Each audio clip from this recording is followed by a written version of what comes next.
DJ, how you doing? Doing great. How are you doing? Doing great. I really do love that steampunk lamp behind you. I know we were talking about that before. Yeah. That's cool stuff. Now, is that like a theme? Have you done that throughout your entire house, or is that just like one particular piece? It is. Well, I have that piece, and then you can't see it, but over here, my shelving kind of follows that theme. So Awesome. just Awesome. trying to soup up the office a little bit for the work from home. Well, yeah, yeah, the new home for That's sure. right. So have you been able to get out, do any camping or fishing or any outdoor activities? Yeah. I've been able to get out. So kind of broke from quarantine a couple times to get away. So did a camping trip. Have a little bit of property. Fortunate enough to up in North Carolina mountains, Smoky Oh, beautiful. Mountains. So I got to get out and take in some nature, which is always good. And then actually last week, me and the family went down to Navarre Beach and got to get out in the ocean and do some fishing and play in the sand, which was awesome. The family needed a respite from Of the course. quarantine, so it was good. Really good to Yeah. get out. Yeah, when the kids just get super excited to go to Target or Costco or Safeway, it's time to take them somewhere. Yeah, exactly. Now, do Exactly. you do deep sea fishing out there or fly fishing or what do you do? Yeah, so we were fishing the surf some, Oh, cool. caught some blacktail sharks, of course, catch and release, always let the fish go. Yeah. And that was really exciting. People are always shocked and amazed. They're like, where did you catch that? And it's like right on the shore. They're like, right where people swim. It's like, yeah, Yeah. there's sharks there too. So But caught some. are they big? Or are they, a few pounds or My what? brother-in-law caught one that was, I'm doing the fisherman thing Yeah. about, around that big, so pretty decent size. Big enough I to caught take a off a decent. toe? Yeah, but they're pretty benign sharks. They're pretty friendly. They Sure. kind of keep to themselves. And then we did actually get out and do some deep sea fishing. Caught some red snapper Oh, and some nice. triggerfish and things like that. So that was Yeah. really cool. We did a little 6-hour expedition out into the Gulf. Oh, that's a pretty long one, 6 hours. Yeah. Yeah, it was good. I took my daughter's deep sea fishing. We fish off the coast of Santa Cruz. Cool. And usually you go fishing for lingcod or depending on the day, maybe salmon. It just kind of depends what's Yeah. around. And my youngest daughter, she just dropped the hook in and she's kind of releasing it and she's counting how many seconds for the depth to get it down. And she goes, it's her very first time fishing, any kind of fishing. She goes, oh, I think I got one. I think I got one. I'm like, you probably caught like a fisherman next to you or a piece of coral or something. Hmm. But sure enough, she did. And she had a fish and she was like, she's reeling it in. She's doing the whole thing. I'm just letting her go. And all of a sudden it just goes slack. And she's like, oh, and I go, sometimes, the fish will break the line or you maybe didn't have it all the way. It got free. But she reels it in and all she has is the head of the salmon. And Oh of yeah. course, what happens, it wasn't sharks there, but we have a lot of sea lions and Oh really? they're Wow. smart enough to know, let the fish get caught first, tire itself out, come up behind it, don't bite the part with the hook with the pointy bit and just take it off. So you just have the head of the fish. But Yeah. but Yeah, good we had on them. one really cool experience while we were there. Me and my brother-in-law went out in a kayak from the beach shoreline, and we went out probably 300 or 400 yards, and we were just fishing for whatever would bite out there. Mm. And I heard a little noise, and then we looked over, and something kind of bumped the kayak, and we just saw a 6 or 7 foot shadow. Oh, wow. And hearing the noise, something kind of in my subconscious was like, it's okay. But my brother-in-law was like, oh, it's a shark. And I mean, when you're out in a little kayak, Yeah. you feel like you're at the mercy of the ocean. Everything's a shark when you're in a Everything's kayak. a shark. Well, it turns out it was a dolphin, Yeah. two of them, and they were just hanging out around the kayak for about 5 minutes. We were like splashing our hands in the water. They were coming right up to our hands. Oh, that's And so got to awesome. spend some time with them. That was just a really surreal experience out in a kayak. That was a lot Oh, of that's fun. great. Well, as long as the dolphins are there, the sharks aren't going to hang out. So that's nice to Exactly. have, right? Yeah, for sure. Cool. So let's talk a little bit about what you do at Aflac, and maybe you can give everybody a little bit of background on that. Sure. So I'm the director of security operations and threat management, and so it's sort of a mouthful. What that means is I'm over most of the operational aspects of security at Aflac. So I have 7 functional teams that do a lot of things. So Wow. that's threat management / threat intelligence. They're sort of the tip of the spear. doing security research. What are adversaries doing? Gathering intel on them. What are their techniques, tactics, and procedures? And gathering all the IOCs and doing cool stuff with all the data there, and helping us adapt our defensive posture. Security ops, which is SOC, security administration, and incident response and forensics. So those are pretty self-explanatory. I recently took over engineering, so Oh, helping wow. build the new capabilities in our program. So all the services that were offered to the organization, they're helping So build that's all real that out. recent, because I think when we first met, when I was out there, that was not under your umbrella. Right. Yeah, Yeah. that's a recent Okay. change.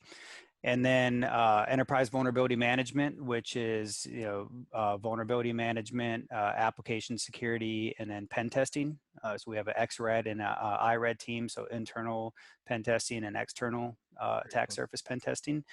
And then also have a decent chunk of cloud security. I mean, it's ultimately all of those practices kind of extend to cloud, but we do have some very cloud specific things we're doing. Yeah. So have some purview into that as well. It sounds like you got all the really cool stuff. that's what a lot of people say. Yeah, it is all the fun and interesting stuff. Yeah. And it's quite a bit of innovation going on. So never ever a dull moment. It's Now, always do you something have to exciting. deal with anything on the regulatory mandate compliance side of the house at all? It all touches. I mean, everything we do. There's facets of it Yeah. that have compliance obligations. We work very closely with privacy, technology risk compliance management. So yeah, very heavily involved in governance and compliance, and on the regulatory side, anything that's needed, we're pretty heavily involved in attestations and showing we're doing everything that we need to be doing. Talk to me a little bit about that in terms of some of the regulatory requirements and compliance obligations specific to maybe, insurance companies. Yeah, I mean, insurance is starting to look a whole lot like financial services. I mean, we Yeah. really call ourselves financial services anyway, and Yeah. we really hold ourselves to the highest standards. So we really stick very heavily to like FFIEC, like that's the standard we kind of hold ourselves to, even though we're not necessarily directly under the purview of FFIEC regs. It just helps us stay where we want to be from a compliance and security readiness standpoint. Some of the unique challenges in insurance specifically are it's really a lot of it's state driven. So you kind of have to know like what all 50 states expect in terms of compliance. I mean, they all have their different, disclosure requirements, reporting requirements, privacy requirements. So it's a lot of taking all of the state level regs and kind of calling them up and saying, all right, what's the most aggressive in any given area, and that's what we have to adhere to. Yeah. So Thanks, California Senate bill. yeah, exactly. And then like CCPA and things like that. Yeah. There's a lot around privacy and consumer oriented regulations that are driving a lot of change in terms of how you approach storing, processing, handling customer information, and that's a big play too. So yeah, that's sort of the landscape for insurance. Yeah. Looking a lot like banking now. So let's kind of switch gears to the security side. What are maybe some of the big security challenges that you're seeing that maybe are a little bit more specific to financial services / insurance? Yeah, there's again, it does look a lot like finance, minus the banking Trojans. They're the lucky recipients of those threats. Yeah. I think probably what's kind of on the newer set of challenges for security is like most industries now. It used to be like there were a handful of verticals that really had to have like a pretty leading edge user experience and digitization programs. Now users or customers really, regardless of what vertical you're in, they expect a seamless user experience, cutting edge technology. So insurance is really definitely going in the direction of modernizing the user experience, digitization of technology, omni-channel support, And so from a security standpoint, what that means is, like, I'm sure most companies are feeling now, is there's just intense pressure and desire to modernize the technology. And then, keeping pace with that changing landscape to make sure that security and IT and application development teams and everyone are in lockstep. Yeah. And that just means faster pace of development, newer technologies, and making sure that, security is deeply integrated into all of it, through that digital journey. Yeah. I mean, it's a demand now. I think we've done a really good job as an industry educating not just enterprise, but the general population about the need and the value of security. Yeah.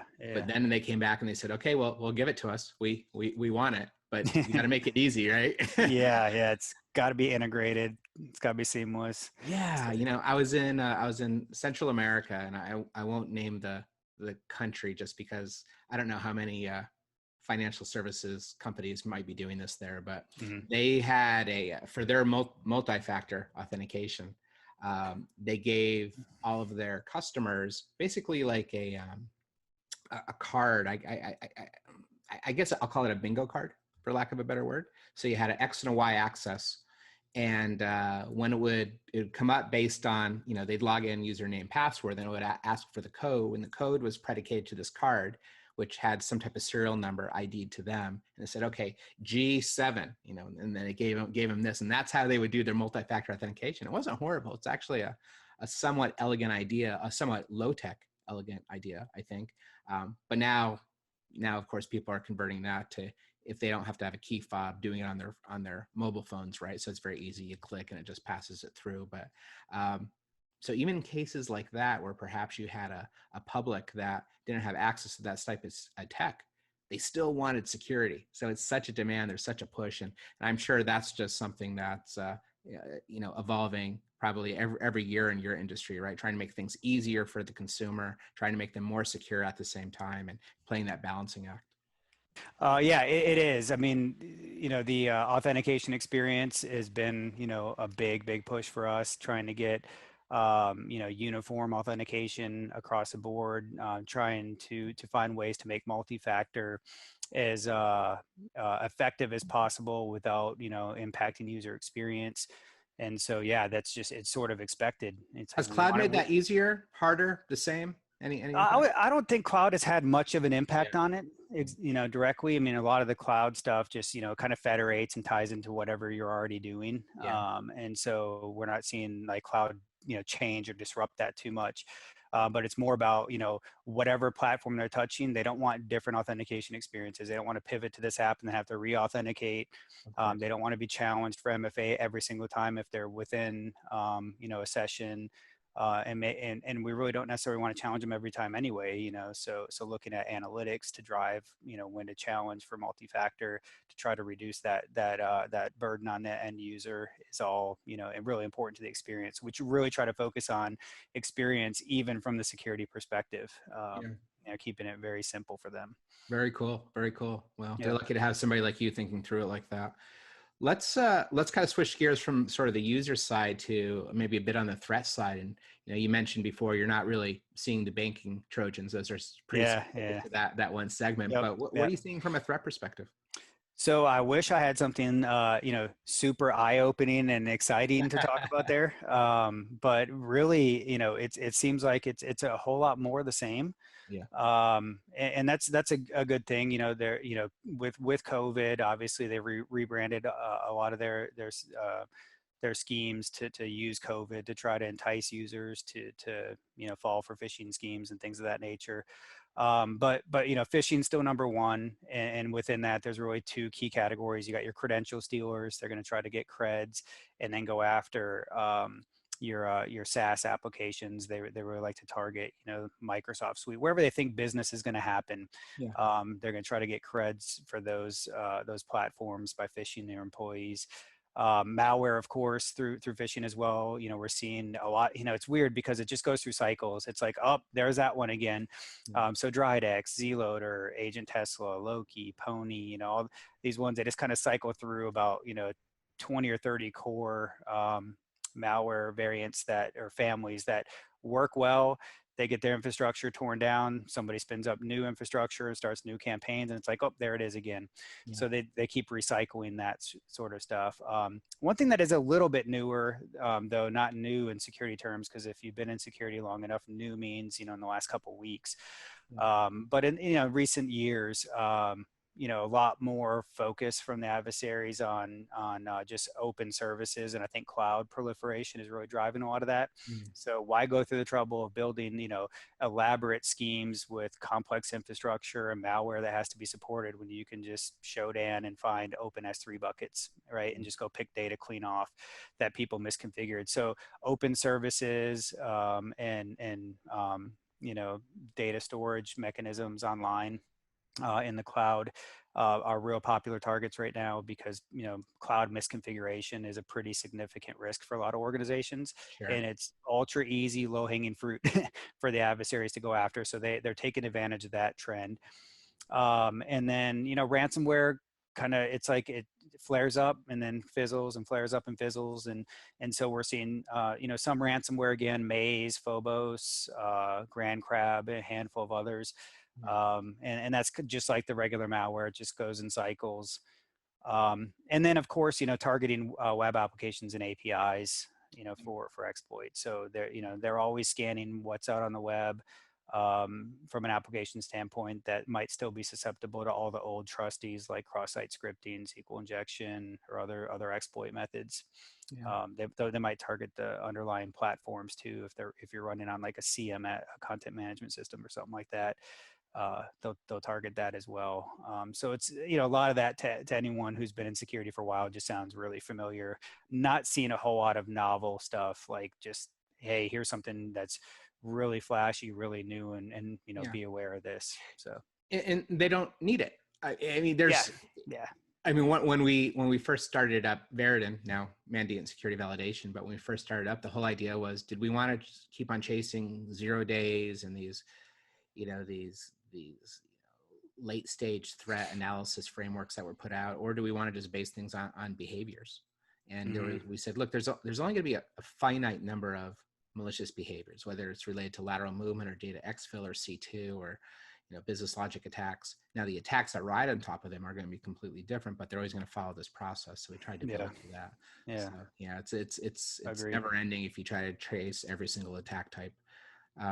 You mentioned something as well. I'm hearing a lot of folks like you, people that are managing large security infrastructures, talking about just simple cloud misconfigurations leading to the S3 bucket on the wrong side. So maybe the architecture was supposed to go WAF, web application, traditional firewall, database application, and because of a few incorrect keystrokes, the WAF and the firewall are on the wrong side, and the database and the web application is on the other side.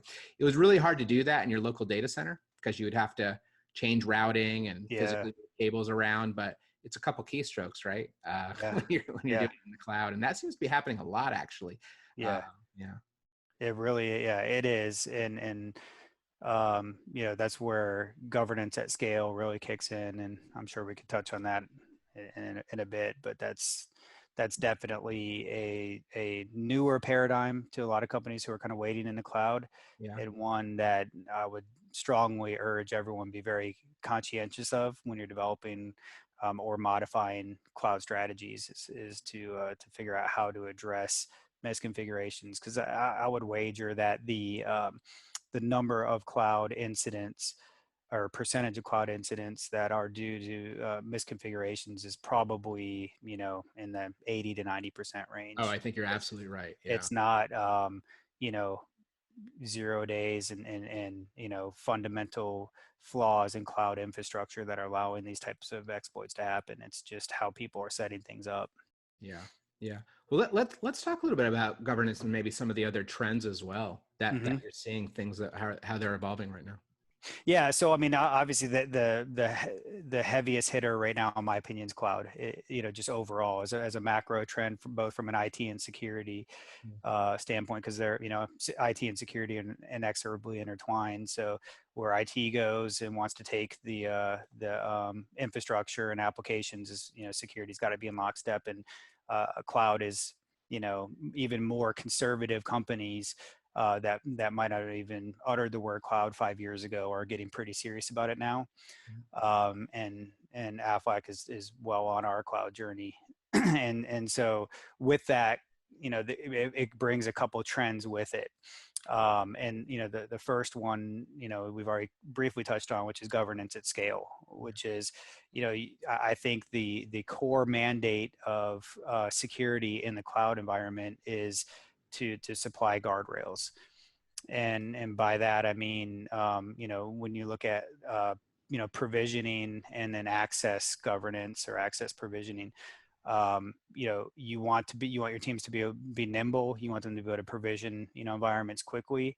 But how do you do that at scale, with the right security in place? You got to think about the frameworks that you can put in place, ideally with, automated solutions that can help, assess in real time, the infrastructure being provisioned and how everything's being configured, and have all your policies in place to say, hey, go provision. And they can't hurt themselves in the process too much because of the policies that are applied that have been put in place and agreed upon, and then oversight to just see if things change over time, or if there's some way to circumvent some of those guardrails, that you have really fast detection to go take remediation steps, ideally automated. We're working on a lot of automation for the remediation, so if it detects this, run a Lambda to go shut it down or fix it. And so and just sorry to interrupt. I was just going to say, I think a lot of these trends that you're talking about, if you don't leverage automation as a way to help manage that, and you try to do it the old kind of manual process, you're just making things worse. You're actually not going to get better at anything. Or you have to hire an army. Yeah, yeah. It's going to cost you way more to secure it than your business is making. Yeah, exactly. I mean, that's the main thing is, a lot of companies are going to cloud to find, I mean, obviously you get resiliency and you get, access to tap resources that should help drive innovation and accelerate delivery. And great NTP, time is finally working. Yeah, exactly. But ultimately, your CFO and others, and probably arguably your CIO, they want to see cost savings in it all, right? So security can't come in and say, hey, we're going to double the cost of everything, which is, in a data center, it got really expensive because you're layering things on. But, cloud does offer a lot of opportunity to do security at a much lower cost.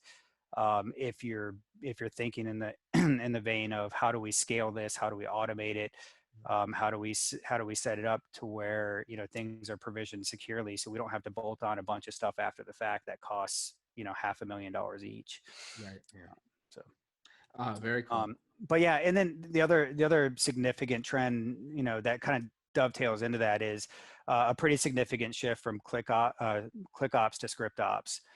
So traditional security was, buy 40 or 50 different solutions. They have nice, neat GUIs, and you're dragging and dropping or clicking boxes to apply configurations. And, even in data centers, you're starting to see more hypervisor type stuff being exposed to feel more like cloud. And then private clouds are trying to look more like public cloud with their automation and orchestration capabilities. And then public cloud, obviously, it's innate to them. Yeah. And so as a security person, the whole, clicking things is kind of melting away, and it's all becoming scripts. You got, cloud formation scripts, or you got Terraform or Ansible.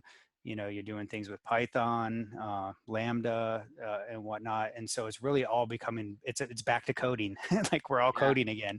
Yeah. And so, that's for some painful, for some enjoyable, but it's a necessary transition. Like security teams if they're not already, they're going to have to get very comfortable with how to do things as code, because it's all about provisioning security with everything that's deploying, with the application, with the infrastructure that's deploying.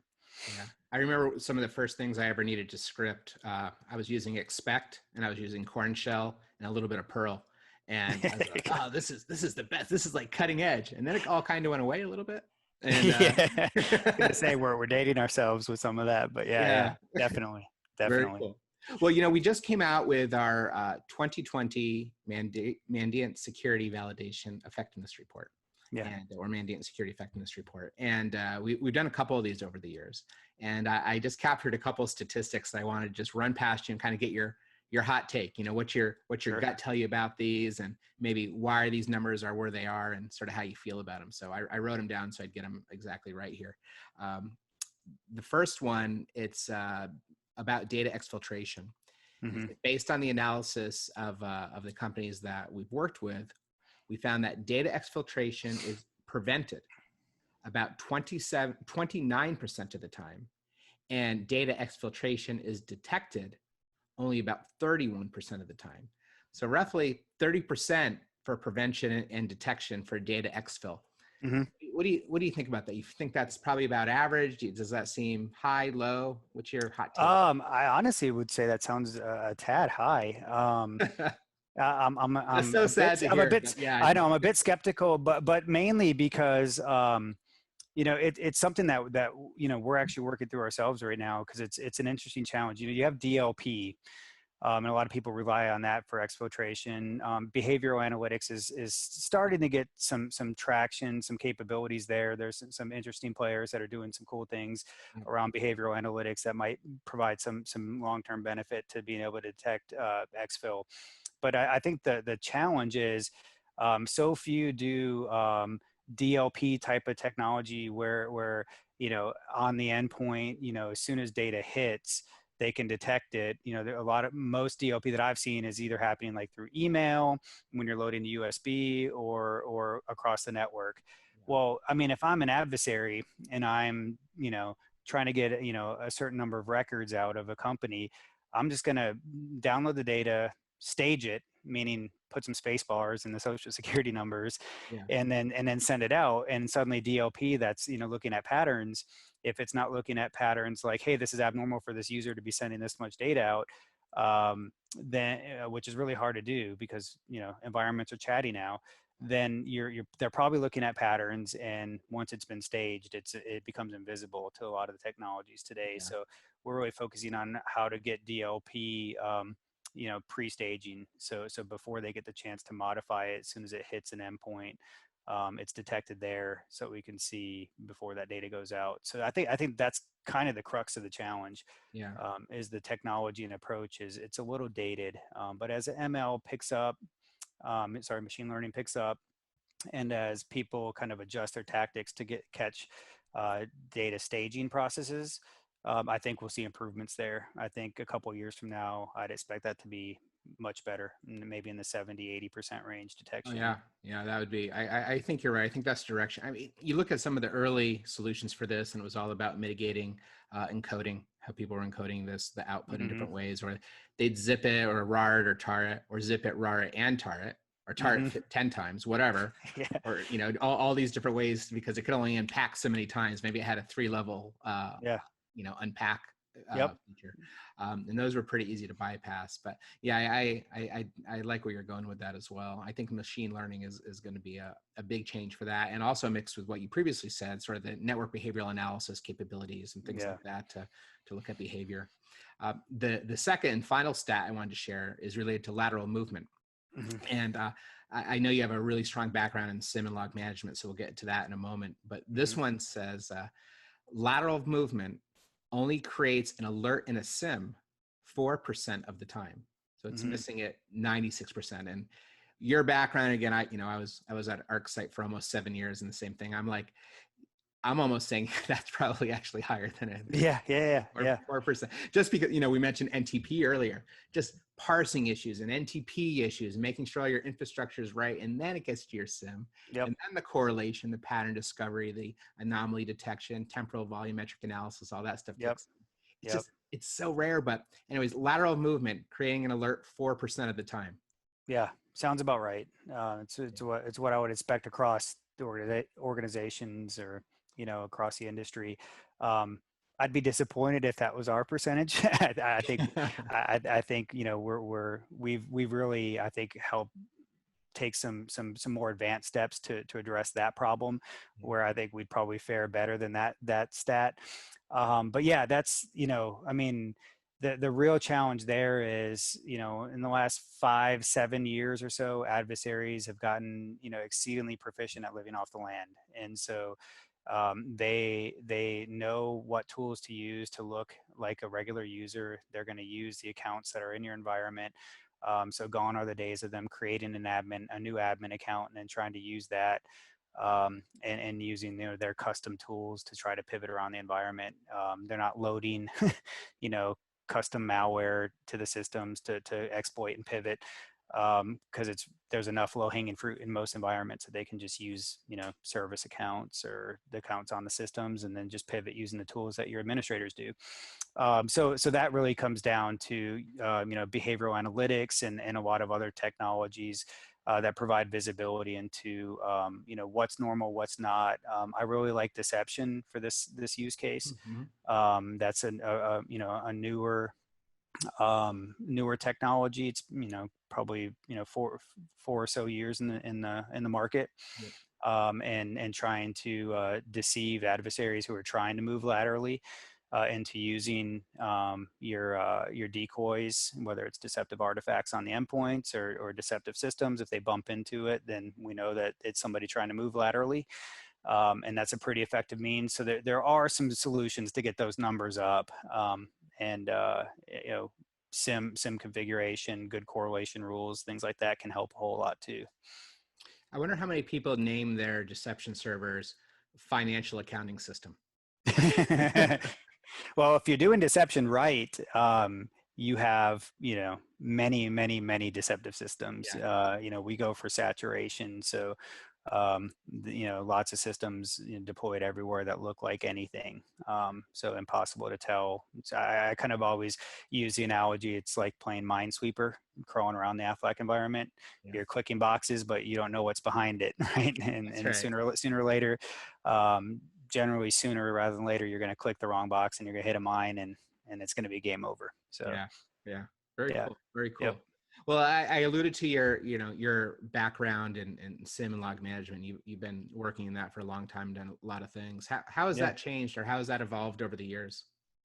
It's gotten much more agile. So, where, maybe 5 years ago it was, hey, let's try to make out of the box content work, do some tuning and tweaking and create a few of our own rules here and there, to a pretty extreme agile approach. So we're doing a lot of, I kind of have a 4-stage cycle. It's test, validate, and then iterate. So iterate meaning close gaps or refine, and then test again, and just have this continuous cycle. So we're taking all of our threat research and our attack simulation platforms. We're feeding that in.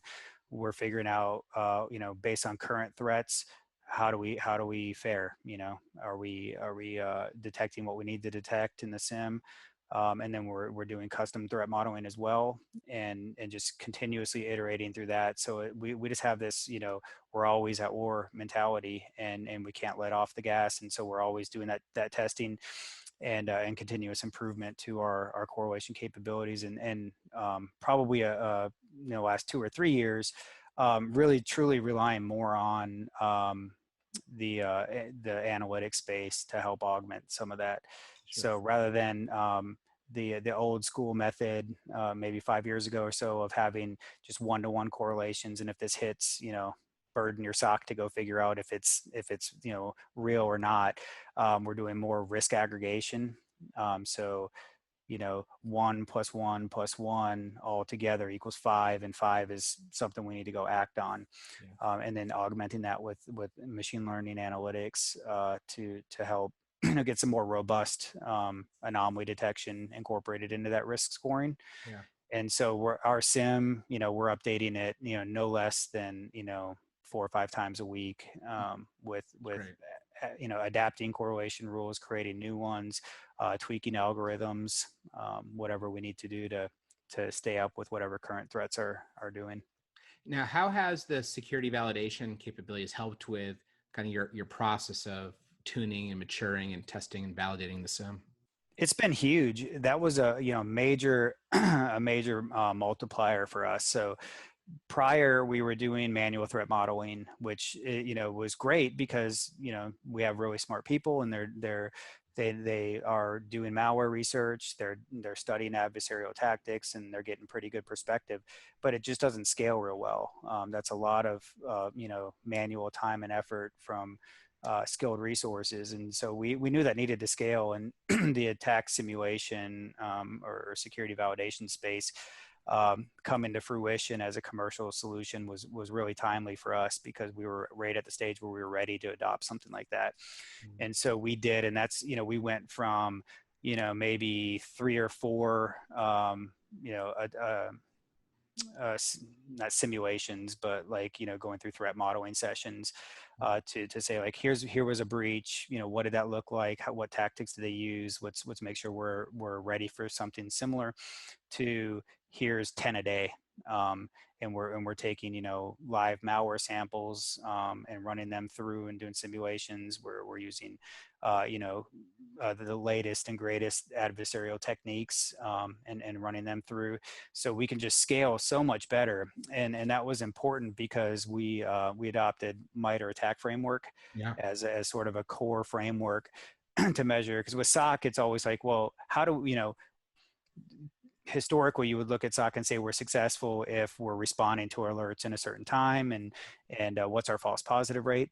But in my opinion, the real measure of success for your SOC and your SIEM is, can you detect everything you need to detect? And what is everything you need to detect? That's a nebulous thing, and security teams have really struggled to grapple with what's the source of a good source of truth for what is, everything. And while it's not truly everything, there is such thing as good enough in security. You gotta strive for getting a really good baseline in place. And MITRE ATT&CK framework, we feel like, is really good for getting, a pretty comprehensive list of the known techniques, tactics, procedures that adversaries are using. And so we set some pretty high benchmarks to achieve coverage across the MITRE ATT&CK framework, and our attack simulation platform really helped us accelerate, getting penetration into the target range that we wanted to get, because we could run so many scenarios, and then Mandiant maps that to MITRE for us, which really helps speed things along, because we can tell our compliance pretty quickly by running dozens of malware samples on a daily basis. Yeah, I think if I look across a lot of the frameworks we integrate with, so MITRE, NIST, on the SIEM side, especially like NIST 853, maybe some 892 as well, OWASP, things of that state. And there's a little bit of overlap between these. By far, one of the biggest ones that we're seeing people measure against is MITRE, and I think it's the right one to test against. So that's great to see that you're doing that. Another thing I'm seeing on the SIEM side that's neat is, to your point, you guys just don't set it and forget it. It seems like there's this constant or even continuous sort of validation and testing. Because the biggest thing that I saw with sort of SIEM rot, if you will, where people would set something up, and then something changes in the network. We talked about NTP gets screwed up, or there's a new update on your IPS, and now the parsing is different. There's so many things that have to be done right that you get environmental drift. Well, my SIEM was working perfect last week. Today, it's doing 4% alerting on lateral movement. What happened? Right? There's all those pieces. It's like, well, your endpoint data stopped feeding in. Oops. Who put that proxy server in place that's not like this log now, right? Exactly.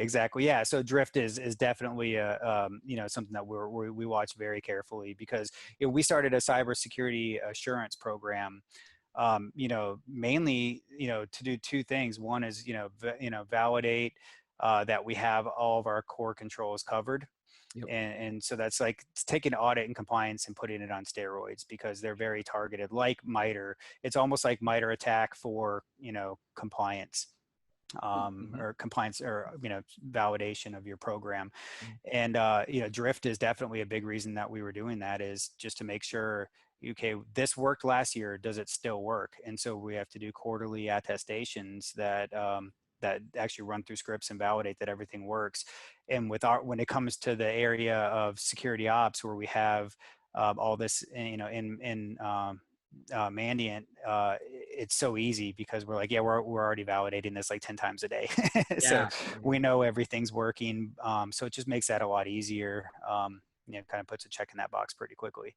And I'm seeing a lot of people now tying threat intel to it. So of course, Yeah. through Yeah. FireEye, we have access to a pretty great threat intelligence source there. But we're open up to Anomaly and Flashpoint, and all flavors of public and verticalized from FSISAC. You guys are Mm-hmm.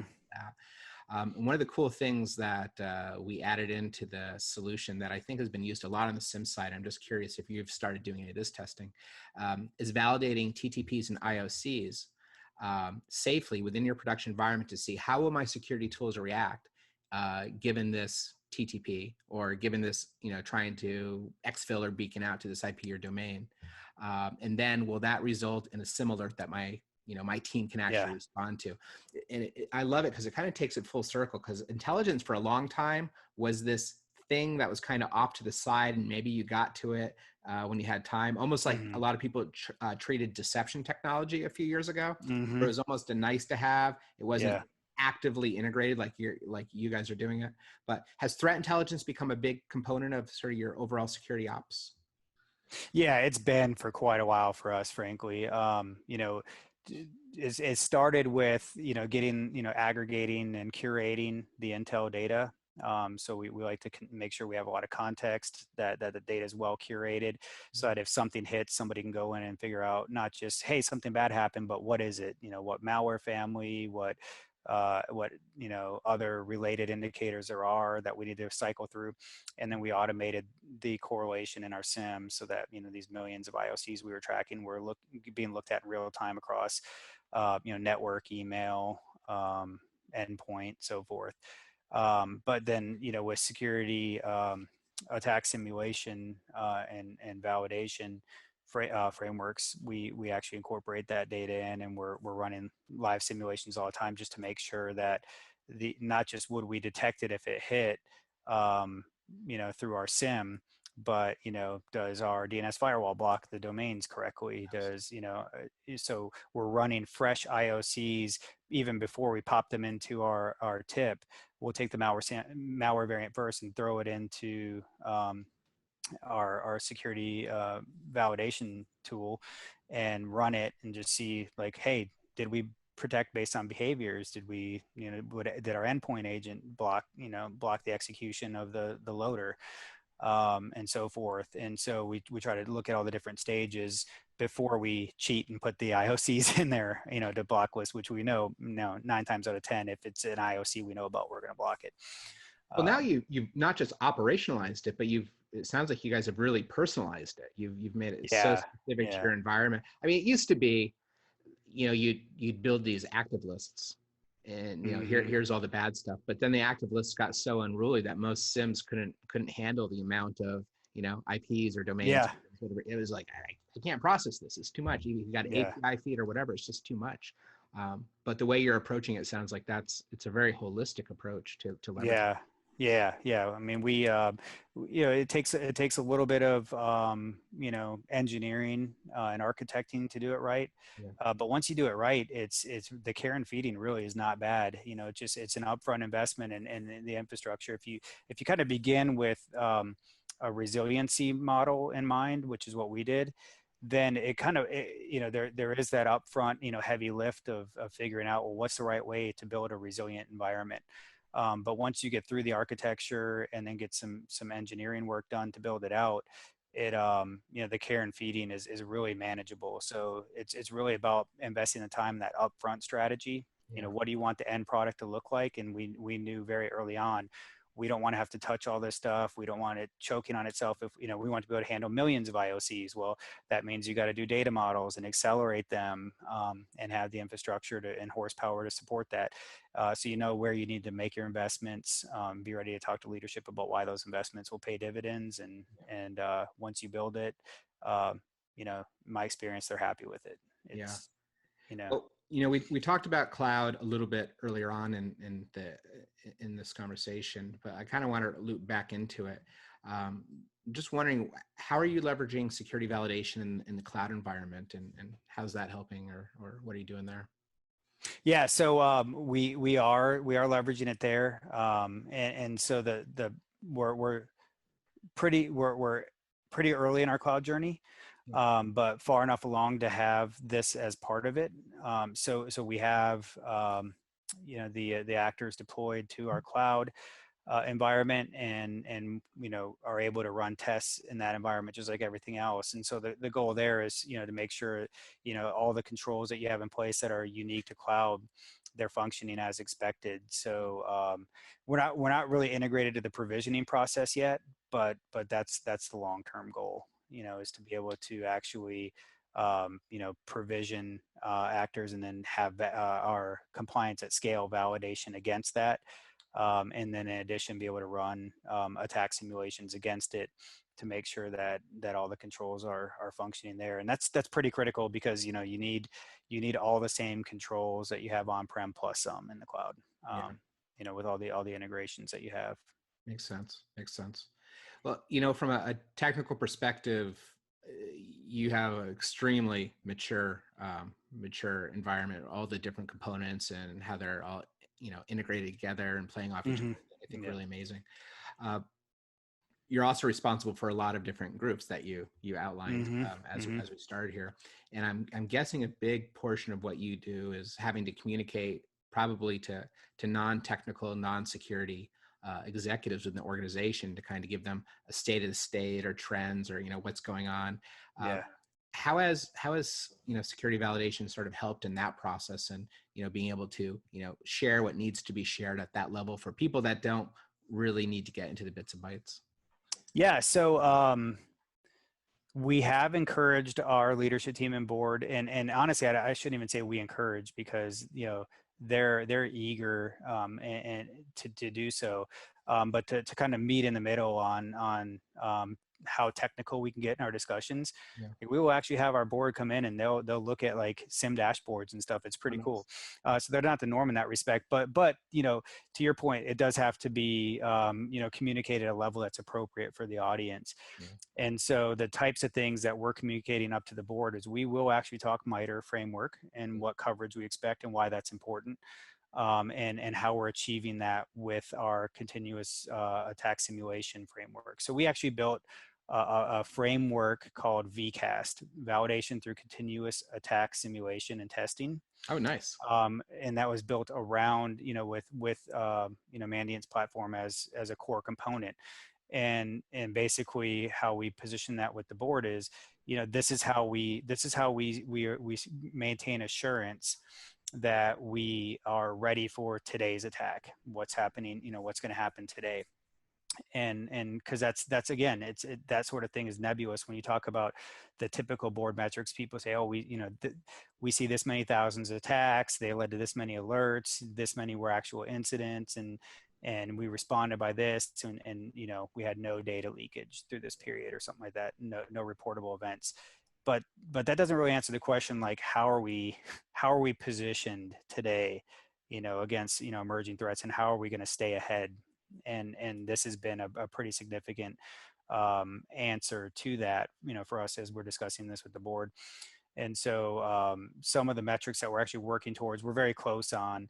We do report up how many simulations we run, and what percentage of coverage we have, and how that relates to MITRE attack coverage, because we have our targets that we've committed to them that we'll achieve. What we want to get to, and I know we can because we've worked with Mandiant on the concept of this, is we want to get to mean time to detect and mean time to prevent. And I would encourage everyone to consider that as a really important KPI for a board. Yep. Is from the day malware hits and it becomes public, how long on average does it take for us to become resilient to that in terms of prevention and detection? Yeah. And then using our VCAS framework to manage that number down as low as possible. Because if you can say, hey, our mean time to detect is 24 hours and our mean time to prevent is 72 hours, that's pretty incredible when you think about what you read in the industry reports about 1 year dwell times before things are detected. Oh, yeah. Crazy. It's crazy how long it takes sometimes. So it really shows return on investment Yeah. to the board. And, we were talking about behaviors earlier, and one of the things I really like about being able to validate security controls against behaviors, not just necessarily attack types, but you can do it both ways, is to say, yeah, this new attack just dropped, 3 hours ago, but it uses an identical behavior to this one that we've known about for 2 years, and we already have controls in place that mitigate that threat. So yes, it's hot. I know it's all over the news. Everyone's talking about it, but we are and we have been protected against it for years. But Yeah. if we still want to test against that specific PCAP or whatever, Yep. plug it in and let's give further assurances. So I Yeah. love that balance. One, I can give you a real world scenario where something similar to what you're stating there. It's not specific to the repeatable technique, but when the conflict with Iran happened in January, with the death of Soleimani, um, everyone, if you remember, like the government was issuing warnings, and we thought they thought there might be a cyber response and warned businesses to be on heightened alert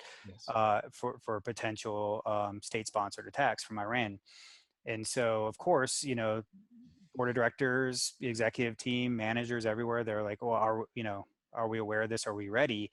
Yeah. And so what we were able to do is we worked with Mandiant, we worked with other partners to get intel on the known Iranian, the most common Iranian APT groups, APT 33, APT 41. And we're able to consolidate 122 attack methods that those ATP groups have used in the past and run them through our simulations and demonstrate that we had a 91% detection rate, 80% block rate. Wow. And we had five things that we needed to do right now to close those gaps to 100, and that we were on it. And so that was something that really showed, like, hey, we have a capability to understand the current dynamics of the environment. That would go on assess. PowerPoint page 1 if I was presenting to my board about why you have security.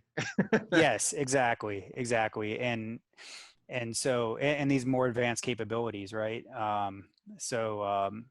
was a real world scenario where we use this very specific to an acute concern. Out of curiosity, so when you were going through this process, did you get rich DNA in terms of information about the offensive side from FSISAC and maybe some other ISACs you're involved in, or did it mostly come out of working with FireEye and other companies like this? I'm always curious, how much valuable data, usable information do you get actually from the ISACs and for a case like this? Yeah, ISACs they're helpful. We have a pretty holistic approach, so ISACs are a big part. We're fortunate enough to have a board that is invested in a threat intel team. So we have security researchers, and a lot of it comes from them looking at, well, what's affecting us now? Because the ISACs, they have pretty broad industry purview, whether it's insurance ISAC or financial services ISAC. They'll have some good tidbits. Here's what we're seeing here. Here's what we're seeing there. To me, nothing's more valuable than what we're seeing right now. On our email gateway, in our web gateways, in our dark web monitoring. That's the stuff that's trying to reach out and touch us right now, and so that's always going to be priority one for us. And we have a lot of it. We have a lot of data points. So that's probably the lion's share. ISACs absolutely are a valuable supplement to that. NCFTA is a good organization that has a good information sharing, and they'll share binaries with you and PCAPs and things. And then research communities. There's a lot of communities where researchers are just talking, and we get a lot of good intel from those channels as well. Yeah, I've often found that some of the publicly available databases like malware traffic analysis and things like that, you can get some really great, especially if you're just looking to pull a PCAP and dissect it and test it, for example. That's been some great stuff. The flip side of that is sometimes there's so much information, and where do you spend your time, and how do you aggregate and dedupe, and you just the sheer horsepower it takes. But certainly having your own threat intel team to focus on that's a huge. And if you've made the investments in orchestration and automation too, it gets pretty easy to just pull samples from your secure web gateway, from your email gateway, and look at other techniques and tactics that are being used, attempting to be used against you. Yeah. And replay those without exerting a ton of effort and energy to gather them. And I find that just to be, very fertile ground for DNA for your testing environment. Yeah, absolutely. Well, as we wrap up here, I just want to kind of ask you the crystal ball question, which is sort of your predictions on the threat landscape, as well as maybe sort of the security industry's evolution overall for the coming years. Yeah, I think it's just going to be everything's going to start moving a whole lot faster, and so the macro trends are going to be very heavily oriented towards DevOps and deep integration into CI/CD pipelines. Everything is code, and it's just there's going to be no looking back. Anyone who's not adopting those types of deployment and development models, 5 years from now, they're just gonna get left behind, because digitization is king right now, and I don't see that reversing. Years out, the things that make me uneasy, and the questions that I think we're going to have to answer is, as computing power continues to grow and grow, and AI and ML starts to mature from hey, everything's ML and everyone has a bad taste in their mouth about ML because it doesn't actually work the way everyone tries to sell it. It will begin to work the way they've been selling it for the last 10 years. And when it does, it's going to be self-aware and take over everything? Yes, exactly. Okay. Well, I think what will happen is it'll start to become machine learning versus machine learning, right? Whose machine learning is better and faster. That's a good point. Because the attacks will be very automated, with things like quantum computing, if that comes to fruition and adversaries can get their hands on those types of resources. They'll be able to learn your environment almost instantaneously and figure out what the weaknesses are and exploit them and extract before you know they're there, if you don't have something equally powerful to combat.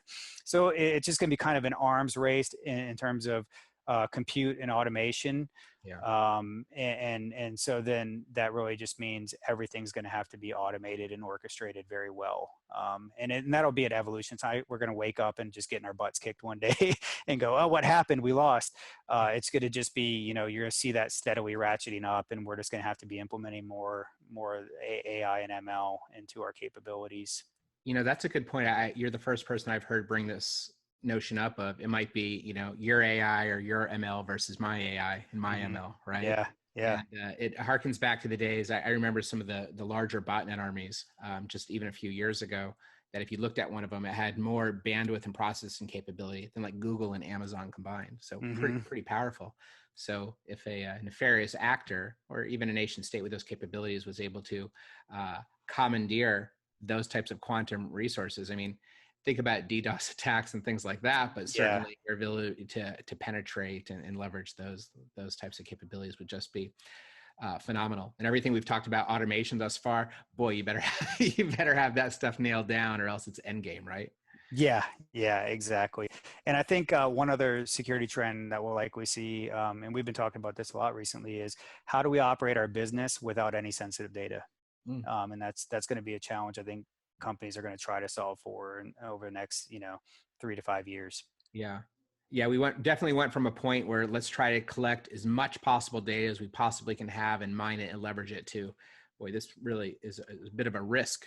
Yeah, data is a risk, absolutely. Yeah. So how can we do business with that data being some kind of modern form of tokenization, or something that's very different from today? Yeah. Well, awesome, man. Hey, DJ, thanks so much. It was really a pleasure having you on the show, and can't wait to have you back. Yeah, thanks, Brian. I appreciate it. It was great talking to you. Take care. Bye-bye. All right, you too.